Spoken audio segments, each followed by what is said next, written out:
नमस्कार दोस्तों आज का वीडियो काफ़ी इंपॉर्टेंट होने वाला है क्योंकि हमारी जो सीरीज चल रही है इंटरव्यू क्वेश्चंस के लिए उसका आज का ये पार्ट 4 होने वाला है। तो आप वीडियो को पूरा एंड तक देखिए ताकि आपको सभी चीज़ें यहाँ पर समझ में आए। हम एक ही क्वेश्चन को यहाँ पर डिटेल से डिस्कस करेंगे जिस हिसाब से आपको इंटरव्यू में आंसर देना है। तो आप वीडियो में पूरा बने रहिए। तो चलिए आज का वीडियो हम स्टार्ट करते हैं। देखिए स्टूडेंट, सबसे पहला जो क्वेश्चन आता है वो आता है हमारा name of authority on a construction site. मतलब कि आपका कौन कौन सी कंडीशन में कौन कौन सी चीज़ें वहाँ पर वर्क करती है, तो आपको उन अथॉरिटी के नाम बताना है। तो पहला आता है आपका प्रोजेक्ट मैनेजर होता है जो पूरे प्रोजेक्ट को हैंडल करता है। फिर आता है आपका साइट इंजीनियर जो साइट पर सारी चीज़ों को एग्जीक्यूट करता है। नेक्स्ट आता है हमारा कॉन्ट्रैक्टर, इस जो भी काम वहाँ पर करवा रहा है वो कॉन्ट्रैक्टर होगा, उसके अंडर में साइट इंजीनियर काम करता है, प्रोजेक्ट मैनेजर होगा। फिर आता है आपका मिस्त्री, मेसन और लेबर। ये अथॉरिटी होती है आपकी 5 मेन। वैसे और भी चीज़ें होती है लेकिन हमें इन्हीं 5 चीज़ों के बारे में इंटरव्यू को बताना है।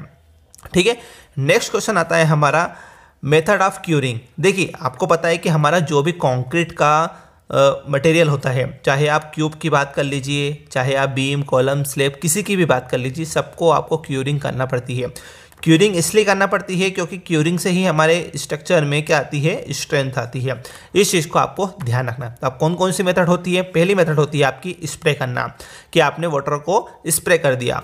नेक्स्ट आता है वेट कवरिंग ऑफ सरफेस। जिस प्रकार आप जो गनी बैग्स आते हैं उनको गीले करके आप रख देते हैं, या आप जो भी स्ट्रक्चर है, जैसे मान लीजिए आपका, मैं स्लैब का एग्जांपल देता हूँ। ये स्लैब है, इस स्लैब में आपने क्या कर दिया, यहाँ पर सीमेंट की एक पट्टी ऐसी बना दी और यहाँ पर बीच में पानी भर दिया। इसको क्या बोलते हैं? हम पॉन्डिंग बोलते हैं। ठीक है, एक तालाब टाइप आप बना देते हैं। नेक्स्ट आता है application of curing chemicals. Curing करने के लिए जो केमिकल्स आते हैं आप उसका भी इस्तेमाल कर सकते हैं। ठीक है, तो ये था हमारा क्यूरिंग के बारे में। नेक्स्ट आता है हमारा गंटिंग। गंटिंग क्या होती है स्टूडेंट, कि आप सीमेंट एंड सेंट का जो मिक्सचर होता है उसके थ्रू, एक गन के थ्रू, मतलब एक गन आती है, उस गन के थ्रू आपका जो भी स्ट्रक्चर होता है जहाँ पर आपका क्रैक्स आए हैं, मान लीजिए आपका ये कोई सरफेस है, इस सरफेस पर आपके इस टाइप से क्रैक्स आ गए। ठीक है, अब इन क्रैक्स को फिल आउट करने के लिए हमें सीमेंट और सैंड दोनों का मिक्सचर लेना है। किस रेशो में लेना है? 1:3 में। 1:3। एक होगा आपका सीमेंट का पार्ट, दूसरा होगा आपका सैंड का पार्ट। ठीक है, इन्हें 1:3 में मिक्स करना है वाटर के साथ, और आपको 2 से 3 kg पर सेंटीमीटर स्क्वायर की हेल्प से आपको इस सरफेस पर, जो भी सरफेस आपका क्रैक हुआ है उस सरफेस पर आपको गंटिंग करना है, मतलब आपको उस पर छिड़काव करना है। छिड़काव करने को हम क्या बोलते हैं यहाँ पर? गंटिंग। तो आपको एक मशीन आती है, उसमें आपको सारी चीज़ें पता लग जाती है। ठीक है ना, तो ये 3 बहुत ज़्यादा इंपॉर्टेंट क्वेश्चन है। अब हम नेक्स्ट क्वेश्चन की हम यहाँ पर बात कर लेते हैं। ठीक है, देखिए हमारा जो नेक्स्ट आता है वो आता है expire date of cement bag. ये एक जनरल क्वेश्चन है लेकिन इंटरव्यू में पूछा जाता है। ठीक है ना, तो आपकी जो एक बैग की रहेगी वो रहेगी आपकी 90 दिन, 90 डेज, या बोल सकते हैं 3 मंथ। ठीक है, आपको ये चीज़ ध्यान में रखना है। नेक्स्ट आता है हमारा when pile foundation is used. कब पाइल फाउंडेशन को आपको यूज़ करना होता है, आपको इसका टेक्निकल आंसर देना है। तो देखिए पाइल फाउंडेशन, देखिए आपको पता है कि एक होता है सेलो फाउंडेशन और एक होता है आपका डीप फाउंडेशन। तो वहीं पर आपका पाइल फाउंडेशन भी आता है। तो पाइल फाउंडेशन हमेशा देना है कि आपका जहाँ पर भी घर बनने वाला है, ठीक है ना, उस घर में जो घर के आसपास की जो भी मिट्टी होगी उस मिट्टी का, मतलब सॉइल का आपको लेबोरेटरी में टेस्ट कराना है। यदि उस सॉइल की स्ट्रेंथ 24 किलो न्यूटन पर मीटर स्क्वायर से कम आती है तब आपको पाइल फाउंडेशन यूज़ करना है। मतलब आपने कोई भी मटेरियल लिया, मतलब जो भी सॉइल है आपकी घर के आसपास की, उसे आपको क्या करना है?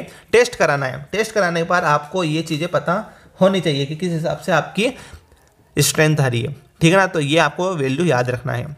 फिर आता है हमारा फंक्शन ऑफ स्ट्रप्स इन कॉलम। ये इंपॉर्टेंट क्वेश्चन है। देखिए मान लीजिए आपके पास एक कोई कॉलम है, ये कॉलम है। ठीक है, इस कॉलम में आपको पता है कि 4 सरिये, रेक्टेंगल है तो 4 सरिया, और यदि सर्कुलर है तो 6 सरिया आपको मिनिमम देना ही देना है। अब इन सरियों को, ये होता है आपका मेन सरिया, इन सरियों को होल्ड करने के लिए एक आप क्या देते हैं यहाँ पर? स्ट्रैप्स देते हैं। फिर इसके ऊपर लगती है, फिर इसके ऊपर ऐसे लगती है, वो 150 mm की डिस्टेंस से। ठीक है ना, सेंटर टू सेंटर।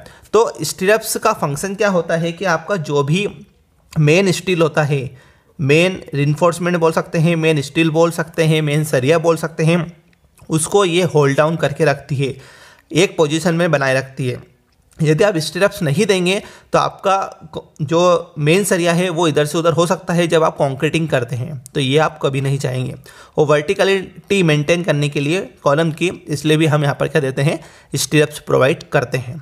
फिर आता है हमारा what is efflorescence in structure. देखिए आपका कोई भी स्ट्रक्चर है उसमें ब्रिक वर्क हुआ है, ठीक है ना, उसमें ब्रिक वर्क होता है, तो क्या होता है स्टूडेंट की, यदि आपने उसमें प्लास्टर सही से नहीं किया है, यदि आपने वाटर की क्वांटिटी अच्छे से नहीं चेक की है, वाटर की आपने टेस्ट अच्छे से नहीं किया है, ब्रिक का भी टेस्ट आपने अच्छे से नहीं किया है, टेस्ट करने का इन द सेंस ये है कि आपने जो उसका वाटर एब्जॉर्प्शन है वो सही से नहीं किया है, आपने पानी में उसको नहीं डाला है पहले बनाने से पहले, तो उसमें क्या होते हैं, आपको इस ब्रिक्स में बाहर की तरफ कुछ वाइट स्पॉट्स देखने को मिल जाते हैं, आपको प्लास्टर पर भी दिखने को मिलते हैं। तो वो किसकी वजह से आते हैं, आपको एफ्लोरेसेंस, ब्रिक पानी को ज़्यादा सोख लेती है, उस ब्रिक का इफेक्ट आपके वॉल पर पड़ता है, मतलब प्लास्टर पर पड़ता है।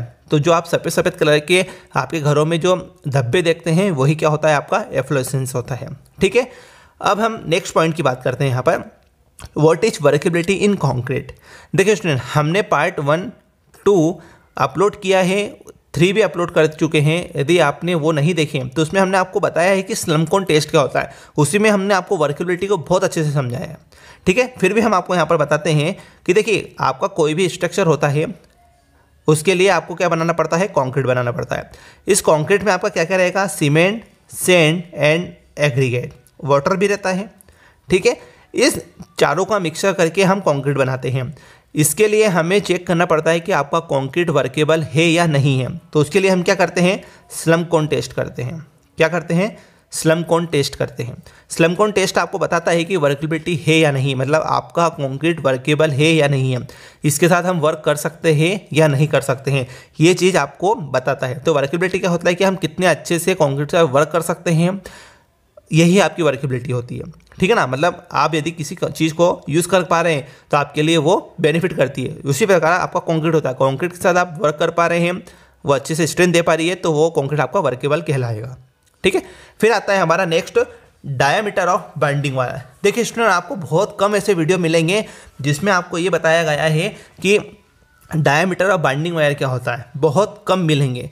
बट हम जो आपको क्वेश्चंस लाते हैं वो एकदम जेन्युइन लाते हैं, सिर्फ और सिर्फ आपकी सपोर्ट का हमें इंतजार रहता है कि आप जल्दी से जल्दी हमें सपोर्ट कीजिए। चैनल पर नए हैं तो सब्सक्राइब कीजिए चैनल को प्लीज़। तो देखिए डायामीटर ऑफ बाइंडिंग वायर क्या होता है, ये बहुत इंपॉर्टेंट चीज़ होती है। तो इम्पोर्टेंट होता है इसमें 0.61 से 1.22 mm, ये होता है आपका बाइंडिंग वायर का डायामीटर। बाइंडिंग वायर क्या होती है, ये जो मैंने आपको यहाँ पर बताया है, स्टिरअप्स और मेन रिइंफोर्समेंट का फंडा, उसी को बांधने के लिए जो हम बांधते हैं सरिये को, वो क्या होती है, आपकी बाइंडिंग वायर होती है। एक पतला सा वायर आता है, उसकी स्ट्रेंथ काफ़ी अच्छी होती है, ठीक है। नेक्स्ट आता है हमारा function of binding wire. Binding wire का फंक्शन क्या होता है, यदि आपसे कोई पूछेगा कि बाइंडिंग वायर का डायमीटर क्या होता है, वो साथ ही साथ पूछ लेगा कि बाइंडिंग वायर का आपका फंक्शन भी क्या होता है, तो आपको इसके लिए भी अवेयर रहना है। तो देखिए फंक्शन क्या होता है, जो मैंने आपको बताया, मान लीजिए कि ये कोई स्लेब है, इस स्लेब में आपने इस तरीके से इसमें क्या कर दिया है, सरिये बिछा दिए। अब आपका मान लीजिए कि कोई स्लेब है, वो है आपका 15 मीटर का, ठीक है। अब इस 15 मीटर में आपका सरिया तो 12 मीटर का ही आता है, तो आपको यहाँ से जोड़ना पड़ेगा, इस तरीके से यहाँ पर आपको जोड़ना पड़ेगा। तो ये इसको आपको बांधने के लिए क्या करना पड़ेगा, बाइंडिंग वायर बनानी पड़ती है। इससे क्या होता है कि आपका सरिया दूसरे सरिये से जुड़ जाता है, कंटिन्यूटी मेंटेन होती है, ठीक है ना। कॉलम के केस में मेन रिइंफोर्समेंट को ये क्या करता है, स्टेबिलिटी प्रोवाइड करता है, बाइंडिंग वायर इसलिए भी प्रोवाइड करते हैं, नहीं तो आपका जो सरिया होता है इधर उधर झूलने लगता है। तो आप इन सब चीज़ों को बिल्कुल ध्यान में रखिए, ठीक है। तो आई होप आपको आज का ऐसा वीडियो अच्छा लगा है। वीडियो अच्छा लगता है, ऐसे ही वीडियो को देखने के लिए आप हमें सपोर्ट कीजिए। आने वाले टाइम में हम आपको और भी अच्छे अच्छे क्वेश्चन देने वाले हैं। हमारा पूरी टीम इस पर वर्क कर रही है कि अच्छे से अच्छे क्वेश्चन आपको दे पाए हम, ठीक है। तो आप हमारे साथ बने रहिए। चैनल पर नए हैं, पहली बार विजिट कर रहे हैं, तो चैनल को सब्सक्राइब करके बेल आइकन को हिट करें ताकि सभी नोटिफिकेशन आपके पास सबसे पहले पहुंच जाए। अब हम मिलते हैं हमारे नेक्स्ट वीडियो में, तब तक के लिए आप हमारे साथ बने रहिए। Thank you for watching.